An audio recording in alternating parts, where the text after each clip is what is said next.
Hello नमस्कार दोस्तों, स्वागत है आपका आपके अपने YouTube चैनल फ्यूचर गोल्स में। आज हम लोग डिस्कस करने वाले हैं या बहुत ही इम्पॉर्टेंट मज़ेदार ज़बरदस्त टॉपिक के बारे में। वो है किसी भी स्ट्रेच्ड वायर में जो पोटेंशियल एनर्जी होती है वो कितनी होती है। सबसे इम्पॉर्टेंट कि अगर हम किसी भी वायर को थोड़ा सा खींच लेते हैं तो थोड़ा सा खींचने के टाइम पर या उसको उस वाले फोर्स को हटाने के बाद में वो कितनी एनर्जी जनरेट कर लेगा या कितनी पोटेंशियल एनर्जी बना लेगा, ये आज हम लोग डिस्कस करने वाले हैं स्ट्रेच्ड वायर में। ठीक है ना। तो हमारे पास एक वायर है, एक छोटा सा वायर। उस वायर में जब हम एक्सटर्नल फोर्स अप्लाई करेंगे तो वहां पर वर्क होगा, और आपको पता है पोटेंशियल एनर्जी कौन सी, फाइनल और इनिशियल दोनों का डिफरेंस क्या होता है, वर्क डन होता है। कौन सा, एक्सटर्नल वर्क डन। ठीक ना। तो आपको ये समझना है। तो फिर आपको फटाफट क्या करना है, आपको अपने हेडफोन को कान में लगाना है और मेरे साथ आ जाना है और फटाफट देखना है, क्योंकि सबसे इम्पॉर्टेंट क्या है, सबसे इम्पॉर्टेंट ये है कि हमें कुछ बहुत अच्छा काम करना है ज़िंदगी में, और वही काम हमारे लिए इम्पॉर्टेंट है। ठीक है ना। तो हमारे पास एक है स्ट्रेच्ड वायर। तो हमारे पास पहले एक वायर है, तो ये हमारे पास है एक एल लेंथ का वायर। ठीक है। इसको हमने यहाँ पर फिक्स कर दिया है। अभी ये हम यहाँ पर फिक्स कर रहे हैं, और ये वायर है, ये वायर है। मैं इसको दो तरीके से बताऊंगा, दो तरीके से, एक सिंपल, एक थोड़ा सा टफ। ठीक है ना। थोड़ा सा टफ वाला जो मेथड होगा वो भी इजी होगा, हालांकि इतना टफ नहीं होगा, वो भी इजी होगा, पर आपको लगेगा थोड़ा सा टफ है वो, क्योंकि वो मेथड होगा इंटीग्रेशन का, और मैं बताऊंगा सिंपल। ये एल लेंथ का वायर है शुरुआत में, इस पर कोई फोर्स काम नहीं कर रहा, कुछ भी नहीं है, ये ऐसे लटका हुआ है। हालांकि ये हम सोच के चल रहे हैं कि अभी इस पर कोई भी डिफॉर्मेशन फोर्स नहीं काम कर रहा है, ना ही इसके वेट की वजह से, ना ही ऐसे कुछ। तो हमने शुरुआत में इस पर कोई फोर्स नहीं लगाया, इसलिए इस पर जो फोर्स है वो फोर्स है F1 = 0। इतना क्लियर है। जैसे हमने इस पर एक फोर्स लगाया F2, एक फोर्स लगाया F2, फोर्स कौन सा फोर्स है, डिफॉर्मेशन फोर्स है मेरी जान वो। ठीक है ना। तो F2 फोर्स लगाया, जिसकी वजह से ये इतना बढ़ गया, कितना, इतना। शुरुआत में कितना था ये, शुरुआत में इतना था, मींस एल लेंथ का था। जैसे ही हमने इस पे डिफॉर्मेशन फोर्स लगाया, इसने एक अपोजिट फोर्स बनाया, वो फोर्स कौन सा होगा, वो रिस्टोरिंग फोर्स होगा। और ये वाला कौन सा फोर्स है, ये वाला फोर्स कौन सा, डिफॉर्मेशन फोर्स है। इसकी वजह से ये इतना बढ़ गया, कितना, इतना। इसका नाम रख दिया हमने एल, इसका हमने एल रख दिया। ठीक है। तो ये एक लेंथ है, और यहाँ पर थोड़ा सा डिफॉर्म हुआ है, F2 फोर्स की वजह से डिफॉर्म हो गया, और ये डिफॉर्मेशन लेंथ इतनी है। तो हम कहेंगे कि यहाँ पर कौन सी स्ट्रेन ने जन्म ले लिया, किस स्ट्रेन का यहाँ पर जन्म हो गया, तो उस जन्म हुई स्ट्रेन का नामकरण कर दीजिए आप लोग। तो हमने कहा बिल्कुल करे दे रहे हैं, वो नाम होगा लॉन्गिट्यूडनल स्ट्रेन। ये हम लोग पिछले वीडियो में पढ़ चुके हैं, अगर आपने वो नहीं देखा है तो प्लेलिस्ट में वीडियो पड़े हुए हैं, तो प्लीज़ जा करके वहाँ पर उसे देख लीजिए, फिर यहाँ पर आइए। ओके। और अगर आपको नहीं पता है तो कैसे सर्च करना है, तो आप सर्च कर सकते हैं, कैसे, खुद आपको पता है, फ्यूचर गोल्स पे। ठीक है ना। तो इतना हो गया। अब यहाँ से फोर्स निकालना है, तो हमें पता है स्ट्रेन कौन सी है, लॉन्गिट्यूडनल स्ट्रेन है। फोर्स कौन सा है, F2। हमें F2 की वैल्यू पता करनी बस, और बहुत ही ध्यान से समझिए एक एक स्टेप को, बहुत ही ध्यान से। तो हमने को निकालना है यहाँ पर कि यहाँ पे निकालनी है फोर्स। तो हमारे को पता है कि यंग मॉड्यूलस कितना होता है, Y = स्ट्रेस बाय स्ट्रेन। ये फॉर्मूला पिछले लेक्चर में हम लोग पढ़ चुके हैं। स्ट्रेस कितना होता है, तो स्ट्रेस होता है F/A। स्ट्रेन कितना होता है, तो कौन सी स्ट्रेन है, लॉन्गिट्यूडनल स्ट्रेन, तो हम यहाँ लिखेंगे EL। ठीक है। और ये स्ट्रेस हो गया। स्ट्रेस कौन सा, लॉन्गिट्यूडनल स्ट्रेस दो टाइप का होता है। कौन सा होता है, एक होता है टेंसाइल, एक होता है कंप्रेसिव। ठीक है ना। तो दो टाइप का स्ट्रेन होता है। तो यहाँ हो गया EL। अब कितना बढ़ गया, देखो ये L बढ़ गया, कितनी लेंथ के रिस्पेक्ट में, L लेंथ के रिस्पेक्ट में। तो ये हो गया हमारा L, और कितनी लेंथ पर डिवाइडेड बाई L हो जाएगा, तो यहाँ आ जाएगा L। कौन सा ये है, लॉन्गिट्यूडनल क्या स्ट्रेन। ठीक है ना। ये इतना हो गया हमारे पास Y। हमें क्या चाहिए, हमें F2 की वैल्यू चाहिए, क्योंकि यहाँ पर जो हमने एक्सटर्नल फोर्स लगाया, इस एक्सटर्नल फोर्स का नाम क्या है, डिफॉर्मेशन फोर्स। तो ये F2 की वैल्यू कितनी हो जाएगी, तो F2 की वैल्यू हो जाएगी यहाँ से, ये इसमें गुड्डू हो जाएगा, तो ये हो गया गुड्डू Y, ये हो गया L, ये हो गया A, L बाई कितना जाएगा, यहाँ पर आएगा डिवाइड बाई L। ठीक है ना। देखो ये वाला इसमें क्रॉस होगा, ये वाला इसमें क्रॉस होगा, डिवाइड बाई ये आ जाएगा, ये हो गया F2। अब का सर बिको ओके क्लियर है, इतना कोई दिक्कत की बात नहीं है। ये तो फोर्स हो गया हमारे पास। तो नेट फोर्स कितना आ गया, मीन्स एवरेज फोर्स कितना हो गया। यहाँ पर शुरुआत में कितना था, 0। कैसे 0 था, हमने जब यहाँ पर कोई फोर्स नहीं लगाया और हमने ये मान कर लिया कि एज्यूम कर लिया कि इसकी लेंथ इसके वेट की वजह से नहीं बढ़ रही, कौन सी स्ट्रेन जो है कोई भी नहीं लग रही है। तो हमने माना कि यहाँ पर शुरुआत में हमने कोई फोर्स नहीं लगाया, जब हमने इस सिरे पर कोई फोर्स अप्लाई किया, ठीक है, तो फोर्स इतना हो गया F2। नेट फोर्स कितना हो गया, मीन्स एवरेज फोर्स कितना हो गया, तो एवरेज फोर्स मेरी जान कितना हो जाएगा, average force is equal to F1 प्लस F2/2। इस एवरेज फोर्स का नाम हमने दे दिया नामकरण F, ठीक है ना। तो ये हमारा हो गया F इज इक्वल टू कितना हो जाएगा, 1/2। 1/2 हो गया, देखो ये हो गया 0, ये कितना है, ये इतना है, YAL/L कितना हो गया, ये फोर्स हो गया। तो इस फोर्स की वजह से ये कितना डिफॉर्म होगा, हमें ये थोड़ा सा दिमाग लगाना है, ठीक है। इतना फोर्स लग रहा है इस पे अभी तक इस वाले ऑब्जेक्ट पे इतना फोर्स लग रहा है नेट। अगर हम इस पूरे को मान ले, कैसे, अब एक छोटा सा एग्जांपल आप ये भी समझ सकते हैं कि अगर हमने ये L लेंथ का वायर लिया है और हमने इस वाली जगह पर फोर्स लगाया है, तो क्या ज़रूरी कि सारे पार्टिकल यहाँ के भरेंगे, कुछ यहाँ के भी नीचे जाएंगे, यहाँ पर रिस्टोर होंगे, कुछ यहाँ के नीचे जाएंगे, कुछ यहाँ का स्टोर हो जाएगा। तो हमने क्या किया है, हमने एक बेसिक कंडीशन ले ली है कि शुरुआत में यहाँ पर कुछ नहीं बढ़ रहा था तो F1 0 हो जाएगा। हमने मान लिया कि यहाँ पर कोई डिफॉर्मेशन नहीं हो रहा था तो यहाँ पर 0 हो जाएगा, तो F1 मान लिया हमने, F1 0 हो गया। तो सारे पार्टिकल्स का हमने एक इनिशियल ले लिया, एक फाइनल ले लिया, या बीच में ले लिया, या यहीं पर 2 पॉइंट ले लिए, ऐसा कर सकते हैं किसी भी जगह पर। यहाँ पर आप ले लीजिए, इस वाले पॉइंट पर कोई डिफॉर्मेशन नहीं हो रहा, F1 0 हो जाएगा, ठीक है ना। तो इसकी वजह से कुछ ऐसा बनेगा। तो हमने यहाँ पर फोर्स लगाया तो ये इतना पार्ट नीचे खिसक गया। अब इसको खिसकने के लिए हमने मान लिया, हमने कितना मान लिया, ये L डिफॉर्म हुआ। जब हमने फोर्स कहाँ लगाया, नीचे की तरफ, फोर्स लगाया नीचे की तरफ, और डिफॉर्मेशन भी किधर हुआ, नीचे की तरफ। जो स्ट्रेन हुआ है वो किधर हुआ, नीचे की तरफ हुआ है, नीचे की तरफ हुआ ना। देखो इधर फोर्स लगाया हमने, इस वाले ऑब्जेक्ट को हमने, ये ऑब्जेक्ट है, इस ऑब्जेक्ट को हमने नीचे की तरफ खींचा F, और ये कहाँ बढ़ रहा है, नीचे की तरफ बढ़ रहा है, कितना बढ़ा है L।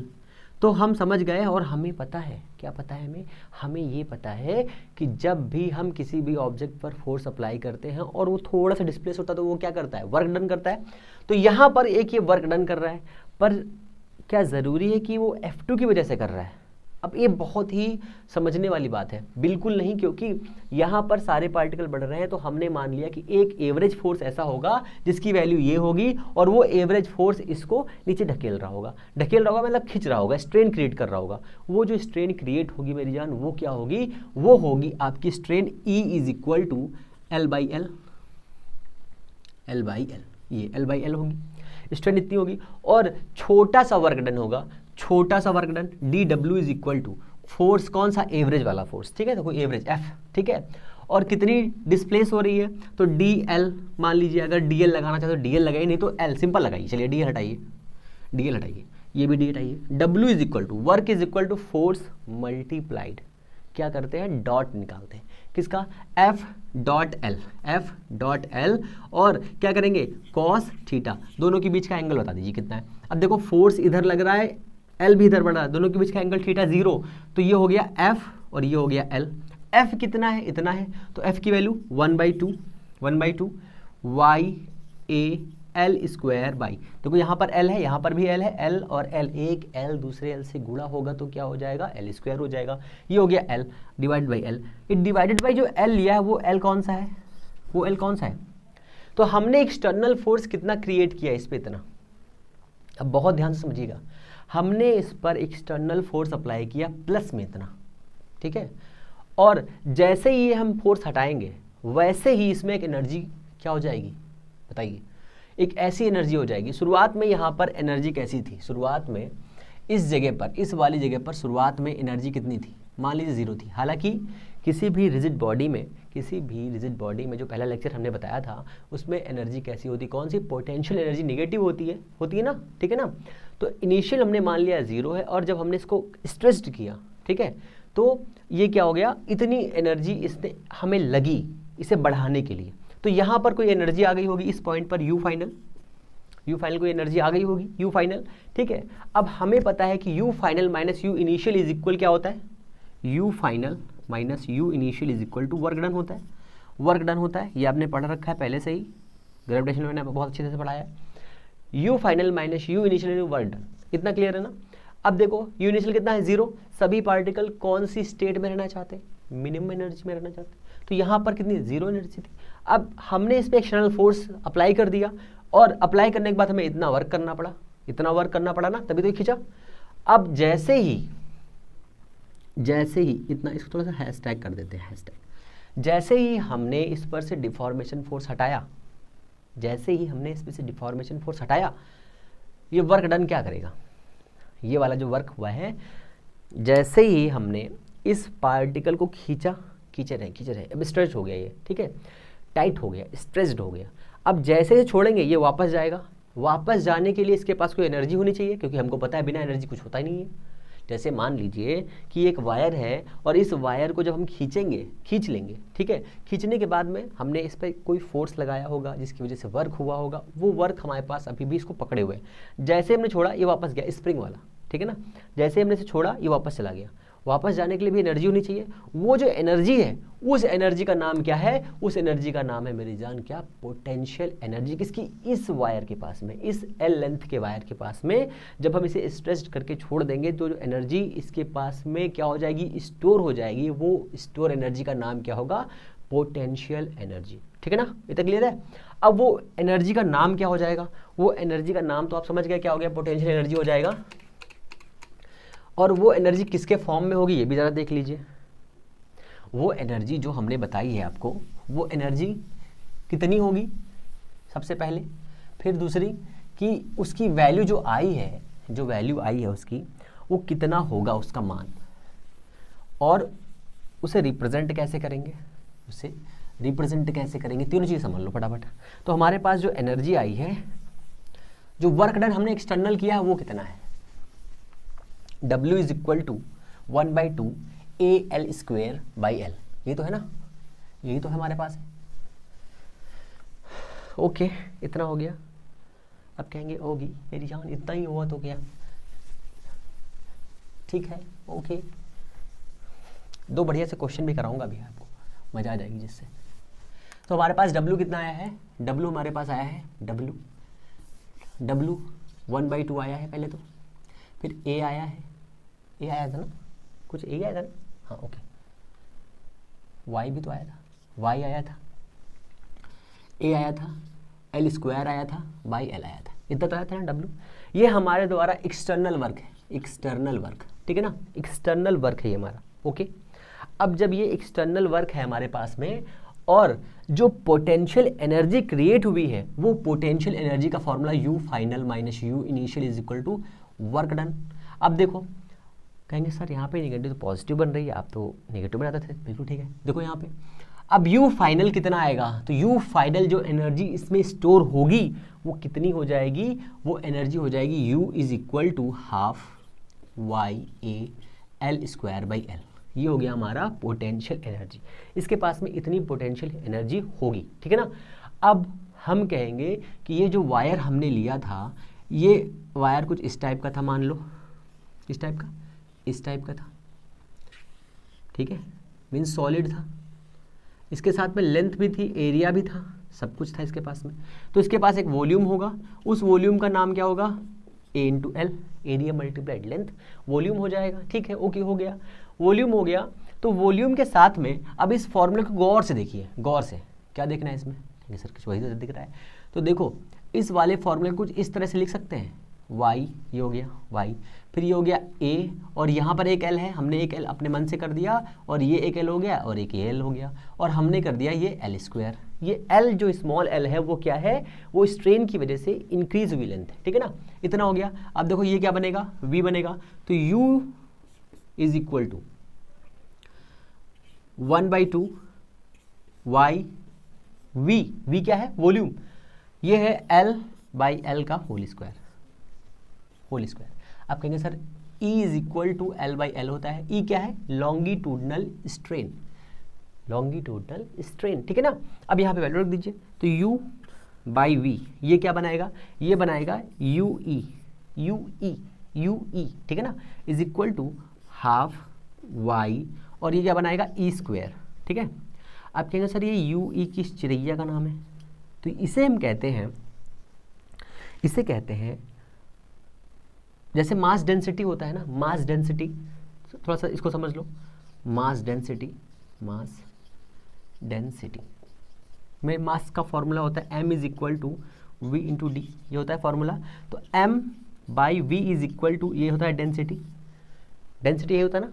तो पर यूनिट मास पर, सॉरी क्या बता रहा हूँ, sorry Shaktimaan, per unit volume per unit volume पर, सही से समझिएगा, पर यूनिट वॉल्यूम पर किसी भी ऑब्जेक्ट के पास में जितना मास होता है, per unit volume per unit volume पर जितना मास होता है उसे हम उसकी डेंसिटी कहते हैं। वैसे ही पर यूनिट वॉल्यूम पर किसी भी वायर के पास में, किसी भी ऑब्जेक्ट के पास में, किसी भी लेंथ के पास में जितनी एनर्जी स्टोर होती है उसे हम कहते हैं एनर्जी डेंसिटी। अब इस चिड़िया का नाम क्या हुआ है, एनर्जी डेंसिटी। एक नया वर्ड आया आपके सामने, क्या, एनर्जी डेंसिटी। तो energy density U is equal to U by V, ये याद रखना है आपको, एनर्जी डेंसिटी। तो डेंसिटी समझ में आ गया होगा मेरे हिसाब से, तो है ना, मास कंपेरिजन कर दिया ना इसलिए। तो यहाँ से पर यूनिट वाला कॉन्सेप्ट समझ लीजिए। जो हमारे पास फॉर्मूला ये आया, इसी फॉर्मूले को कई भागों में तोड़ सकते हैं, अभी हम उससे तोड़ रहे हैं। अब समझो, इस वाले टोटल वायर के पास में 100 जूल की एनर्जी थी पूरी लेंथ के पास में, ठीक है ना, पूरी लेंथ के पास में। हमने कहा ओके, बट हमने ये बताया कि इसका वॉल्यूम है 10 मीटर क्यूब, ओके। इसके पास में स्ट्रेस्ड करने के बाद में इसके पास में 100 जूल की एनर्जी इस वायर के पास में आ गई थी। उस आई हुई एनर्जी का नाम क्या है, पोटेंशियल एनर्जी। कौन सी पोटेंशियल एनर्जी, इसे स्ट्रेस्ड करने के बाद में जो इसके पास में एनर्जी स्टोर हुई उस एनर्जी का नाम है पोटेंशियल एनर्जी। उसके पास आई कितनी है, 100 जूल, ठीक है। हमने कहा सर इसका वॉल्यूम है 10 मीटर क्यूब, ठीक है ना। तो हमने कहा कि सर प्लीज़ इसका ये बताइए कि एक मीटर क्यूब में, एक मीटर क्यूब में, से समझिए, एक मीटर क्यूब में कितनी एनर्जी स्टोर हो सकती है। कहा ये क्या हो गया सर, ठीक है ना। तो कहने का मतलब ये है कि एक मीटर क्यूब में कितनी एनर्जी कन्वर्ट हुई। अब सोचो, इसका टोटल जो वॉल्यूम है वो है 100, हमने इसके 10 भाग कर दिए, ठीक है, या मान लो 10 है इसका, हमने 10 भाग कर दिए। तो 1 मीटर क्यूब, मान लो आपके पास 10 कंचे हैं, उस 10 कंचों में से एक कंचे का वॉल्यूम है 1, 10 का कितना, 10 हो गया। तो हम जानना चाह रहे हैं कि भैया एक के पास में एनर्जी कितनी स्टोर हो सकती है। अगर हम इसे खींचेंगे तो कितनी एनर्जी वो स्टोर कर सकता है। तो इसका मतलब ये है कि अगर हम इसके 10 भाग कर दें, 1, 2, 3, 4, 5, 6, 7, 8, 9 और ये 10, अब तो 11 हो गए। हमने 12 कर दिया, 13 कर दिया, 14, 15, 16, 17, 18, 19 और 20 भाग कर दिया हमने। तो हमने इसका नाम चेंज करके 20 कर दिया। अब हमें ये बताना है कि पर मीटर क्यूब में, मतलब वॉल्यूम को एक करना है हमको, तो पर मीटर क्यूब में कितनी एनर्जी स्टोर हो रही है। तो हमने इसको बिल्कुल ऐसे कट्टम कर दिया। तो V कितना है हमारे पास, 100 जूल है टोटल इस पर। अब 20 मीटर क्यूब में कितना आएगा, तो एक पे कितना आएगा, ये आएगा 5 जूल पर मीटर क्यूब। मीन्स एक गुटके में, एक छोटे से गुटके में कितनी एनर्जी स्टोर हो सकती है, 5 जूल की हो सकती है। एक छोटा सा कॉन्सेप्ट समझा रहा हूँ मैं आपको, बस और कुछ नहीं। तो यहाँ से जो आपकी एनर्जी डेंसिटी आएगी उसका फॉर्मूला ये हो जाएगा, V लिख रहा हूँ, U क्या है, पोटेंशियल एनर्जी, U और है कौन सी, फाइनल वाली, और V हो जाएगा। अब इस एनर्जी डेंसिटी के लिए, इस एनर्जी डेंसिटी का फॉर्मूला क्या हो जाएगा, हाफ वाई ई स्क्वायर, ठीक है ना। ये हो गया हमारा U।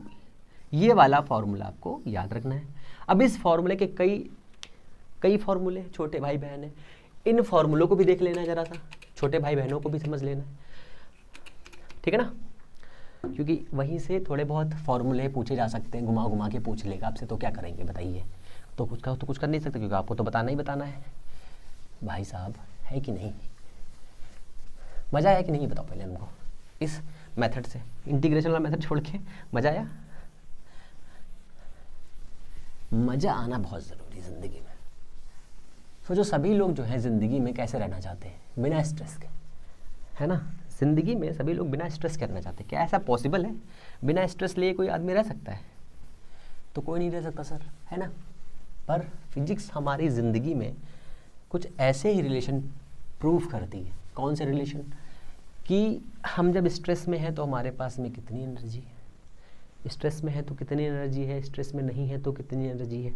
तो जो स्ट्रेस में होने के बाद में जिस इंसान के पास में ज़्यादा एनर्जी बचती है ना, वही एनर्जी, वही लोग इतिहास में कुछ अच्छे काम करते हैं।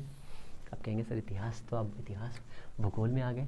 तो देखो y इज इक्वल टू होता है S/E, ठीक है। हमने E मतलब यहाँ पे क्या लिया है, E मतलब स्ट्रेन है, ठीक है ना, S। तो यहाँ से स्ट्रेन इज इक्वल टू हो जाएगा S/Y। यहाँ पर S नहीं है, तो हम S वाले फॉर्मूले को ड्राइव करना चाह रहे हैं। तो ये हो गया। तो ये देखो हमारे पास हो गया energy density U is equal to half Y, E is equal कितना हो जाएगा S²/Y²। इससे ये उड़ जाएगा, कितना बचेगा, हाफ S²/Y। S क्या है, स्ट्रेस है, Y क्या है, यंग मॉड्यूलस है, ठीक है ना। ऐसे करके बहुत सारे फॉर्मूले आप बना सकते हो। अब देखो कभी कभी इससे इस वाले की यूनिट पूछ लेते हैं, तो यूनिट कितने पहले बता दिया आपको, जूल पर मीटर क्यूब यूनिट हो जाएगी। अब चाहो तो इसका डायमेंशन बना लो, mL2T-2 अपॉन L3, ये हो जाएगा। अब इसे काट पीट के आप कमेंट बॉक्स में डाल देना है, ठीक है ना। इतना हो गया ये हमारे पास में, क्या ये हो गया हमारे पास में ये बेसिक सा क्या सूत्र या फॉर्मूला, ठीक है ना। अब ये फॉर्मूला हो गया। फॉर्मूले के साथ में हमें क्या समझना है, फॉर्मूले के साथ में हमें ये समझना है कि सर दूसरा मेथड कौन सा, जो आप बता रहे थे वो दूसरा मेथड कौन सा है। तो दूसरा मेथड भी बहुत इजी है, दूसरा मेथड भी बहुत इजी है। क्या इजी है उसमें? उसमें इजी ये है कि जब आपके पास में एक वायर है, सपोज करिए हमारे पास एक वायर है, ये इस वायर को हमने खींचा, ये ऐसा था, इसकी लेंथ थी L, ठीक है, इसकी लेंथ थी L, इसकी लेंथ थी L, ठीक है ना। हमने इस पर एक एक्सटर्नल फोर्स लगाया, नीचे की तरफ ये फोर्स लगाया, जिसकी वजह से ये x डिस्प्लेस हो गया, x डिस्प्लेस हुआ, x डिस्प्लेस हुआ, ठीक है, x डिस्प्लेस हुआ। सही से वर्ड्स को समझिए। इसकी लेंथ इतनी थी तो E हो गया आपका कितना, ये E क्या है, लॉन्गिट्यूडनल स्ट्रेन, E है, तो E हो जाएगा x/L, x/L हो जाएगा कितना, क्लियर।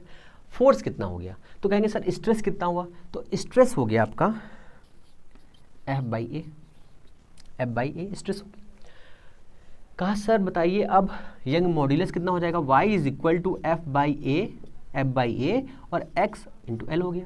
अब यहाँ से फोर्स निकाल लेते हैं, तो फोर्स की वैल्यू कितनी हो जाएगी, तो फोर्स की वैल्यू हो जाएगी, मैं यहाँ लिख रहा हूँ, फोर्स हो जाएगा F इज इक्वल टू कितना हो जाएगा, YAX बाई L, इतना हो जाएगा। अब ये जो फोर्स हमने अप्लाई किया है वो इतना फोर्स इस पर अप्लाई हो रहा है। हमने कहा जब हमने इस पर फोर्स लगाया था जिसकी वजह से चुन्नू सा डिस्प्लेस हुआ था, चुन्नू सा डिस्प्लेस हुआ, कितना, dx डिस्प्लेस हुआ है। F फोर्स लगाने पर ये dx डिस्प्लेस हो रहा है। ds डिस्प्लेस होगा उस कंडीशन पर, dx डिस्प्लेसमेंट के लिए जब ये dx डिस्प्लेस होगा तो जिस पर फोर्स लगाने की वजह से dx जब डिस्प्लेस होगा तो dx डिस्प्लेस होने के लिए ये कितना वर्क डन करेगा, तो हमने कहा dw वर्क डन करेगा into cos theta. Cos theta कितना हो, 0 हो जाएगा, 0 की वैल्यू 1 हो जाएगी, इतना हो गया। अब बस वैल्यू दो, कितना, 0 से w तक, कितना, 0 से l तक, 0 से l तक। l कहाँ है, हमने कहा कि ये जो बढ़ रहा है टोटल लेंथ, इसको हम l मानेंगे। पर अभी कितना बड़ा, dx छोटा सा बढ़ रहा था, बस और कुछ नहीं है। f कितना है, YA/L, यहाँ कितना रखेंगे x, ये हो जाएगा dx, लिमिट कितनी रखेंगे, 0 से l तक, बस हो गया। YA/L ये हो जाएगा L²/2। बताओ यही फॉर्मूला रहा था ना पहले, हाफ YAL²/2, ये हो जाएगा L। अब इसे कन्वर्ट कर लो वही वाले फॉर्मूले में, तो कितना हो जाएगा, हाफ, ये हो जाएगा हाफ YE²। ये आपका बेसिक फॉर्मूला हो गया। बताओ कोई दिक्कत, बताओ कोई दिक्कत हो, कोई दिक्कत नहीं सर। अब देखो, अब यहाँ पर एक बढ़िया सा क्वेश्चन क्या है, आपके पास में एक वायर है, ठीक है, कहेगा बिल्कुल है सर, और वो वायर है L लेंथ का, वो वायर है L लेंथ का, बिल्कुल। वो वर्टिकल मोशन कर रहा है, वर्टिकली सर्कुलर मोशन कर रहा है, वो वायर वर्टिकली सर्कुलर मोशन कर रहा है। कहा सर बिल्कुल कर रहा होगा। वर्टिकल मोशन समझ में आ रहा ना? वर्टिकल मोशन में क्रिटिकल वेलोसिटी कितनी होती है बताइए? रूट जीएल होती है। हालांकि उसका कोई काम नहीं है, उसका कोई काम नहीं है। हमारे पास में एक वायर है जिसकी लेंथ है एल, और उसमें हमने एक एम मास का एक ऑब्जेक्ट बांधा और उसे वर्टिकल मोशन में लगातार घुमा रहे हैं, सर्कुलर मोशन में। तो जब वर्टिकल सर्कुलर मोशन कर रहे हैं लगातार, तो उसमें क्या हो जाएगा? तो हमारे पास जो ऑब्जेक्ट है वो कुछ ऐसा है, वर्टिकल मोशन में हमने घुमाया। ये है एल लेंथ का वायर है। यहाँ इसका मास है एम, और कुछ इसको ऐसे भी समझ लो, ये एल लेंथ का वायर है, यहाँ पर हमने मास लगाया एम, और इस मास की वजह से जो उस पर फोर्स जनरेट होगा, वो फोर्स नहीं, y is equal to F by A और ई एल बाई एल। ये तो होगा फॉर्मूला ना, यंग मॉड्यूलस का फॉर्मूला यही हो जाएगा। अब इस वाले फॉर्मूले में सोचिए, हमने कहा कि इस वाले पार्टिकल पर ये सर्कुलर मोशन कर रहा है, ठीक है, वर्टिकल मोशन में। कैसे? ऐसे करके, ठीक है ना? जैसे वो आप धागा बांधते हो ना वो छोटे से उसमें पत्थर में, वैसे वाला मोशन कर रहा है। तो आप थोड़ा सा दिमाग लगाइए कि यहाँ पर कोई डिस्प्लेसमेंट हो रहा है, कोई नहीं हो रहा है, न कि कोई स्ट्रेन लग रही है, कोई नहीं लग रही है। तो जब स्ट्रेन नहीं लगेगी तो ये वाली वैल्यू खत्म हो जाएगी, क्यों? क्योंकि L is equal to L आ जाएगा, इसलिए यहाँ से कितना हो जाएगा? y is equal to F by A आ जाएगा। कहेंगे सर बिल्कुल आ जाएगा, कोई दिक्कत नहीं। यहाँ तक कोई दिक्कत नहीं ना, बहुत ही फेमस क्वेश्चन है ये, 2 बार एग्जाम में आ चुका है। तो ये हो जाएगा हमारा f is equal to Y A. बस यही कॉन्सेप्ट था यहाँ पे, सिर्फ यहीं पर था कि इसमें जब ये घूमेगा तो क्या चेंज होगा? बिल्कुल चेंज नहीं होगा, रेडियस इक्वल रहेगी। ये इतना हो गया। अब जब इसमें घूम रहा है तो इसे घुमाने के लिए एक फोर्स काम कर रहा होगा अंदर की तरफ। वो फोर्स कौन सा होगा? बच्चा जाने हैं, कौन सा फोर्स है? M V square by R. अब आर कितना लेना है? एल लेना है। अब यहाँ पर इसी फॉर्मूले का दूसरा भाई कौन सा है? M L omega square. याद आया formula? V equal R omega रख देंगे तो ये फॉर्मूला कुछ ऐसे जनरेट हो जाएगा। अब इस f की वैल्यू किसके बराबर है? इस f की वैल्यू fc के बराबर है, बस बराबर कर दीजिए। तो f इज इक्वल टू क्या निकालना है? फ्रीक्वेंसी निकालनी है। क्या निकालना है? फ्रीक्वेंसी निकालनी है इसकी, कितनी फ्रीक्वेंसी से घूमेगा और किस पे डिपेंड करेगी। तो f इज इक्वल टू हो जाएगा M L omega square is equal to कितना है? वाई ए, ठीक है ना? तो ये कितना हो जाएगा? ये हमारा हो जाएगा omega square is equal to Y A by M L. यहाँ से स्क्वायर हटाएंगे, ये रूट आ जाएगा यहाँ से। तो omega is equal to root Y A by M L. Omega कितना होता है? ये बच्चा जानता है, N is equal to, N means frequency is equal to, अब ईटा मत समझ लीजिएगा, एन फ्रीक्वेंसी, चलो एफ लिखते थे ना, F is equal to 1/2 pi root में Y A by M L. पहले तो ये फॉर्मूला पूरा ऐसे ही पूछा है, ठीक है। फिर पूछा है फ्रीक्वेंसी किस पे डिपेंड करेगी। क्या फ्रीक्वेंसी यंग मॉड्यूलस पर डिपेंड करेगी? बिल्कुल करेगी, चुप से बोलते हैं, बिल्कुल करेगी। तो किस में डिपेंड करेगी? इस पर डिपेंड करेगी फ्रीक्वेंसी। और किस पे डिपेंड करेगी? डिपेंड करेगी इसकी मास पर, इसके मास पर, इसके एरिया पर मास पर डिपेंड करेगी, वो 1/रूट में जाएगी, ठीक है ना। ऐसा बहुत ही सिंपल सा क्वेश्चन एग्जाम में पूछा गया है। अब इसी का एक बढ़िया सा क्वेश्चन है जो कई बार एग्जाम में पूछा गया, वो भी देख लेते हैं। वो वाला क्वेश्चन कौन सा है? वो वाला क्वेश्चन है ये कौन सा क्वेश्चन कौन सा होता भाई?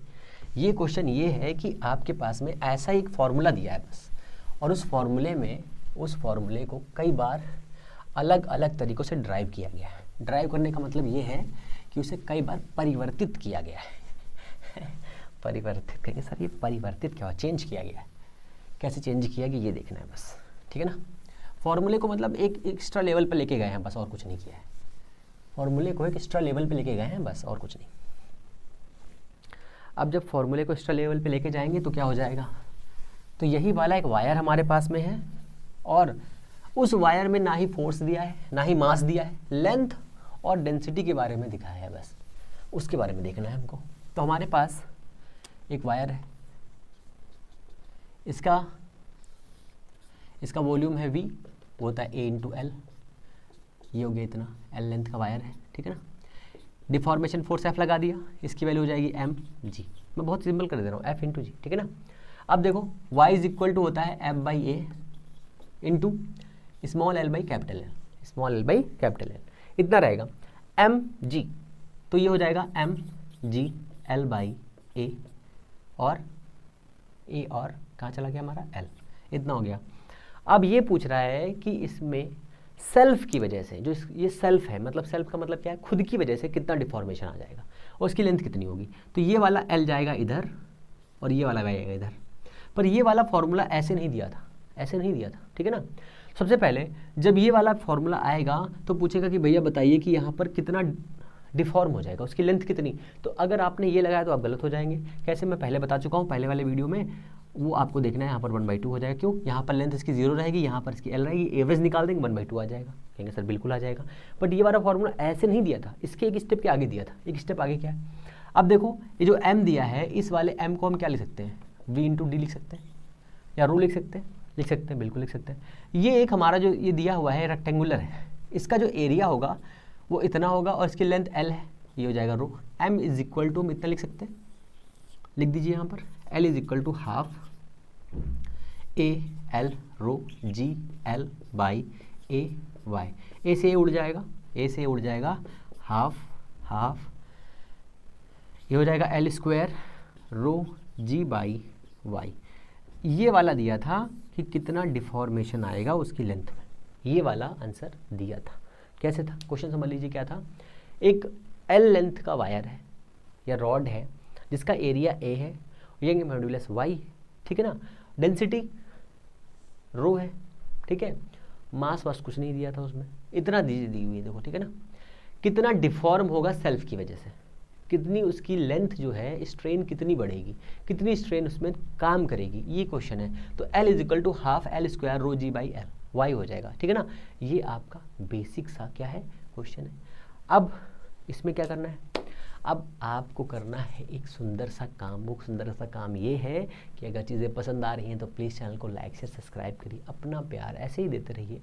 हम लोग मिलेंगे नेक्स्ट वीडियो में, तब तक के लिए नमस्कार, जय।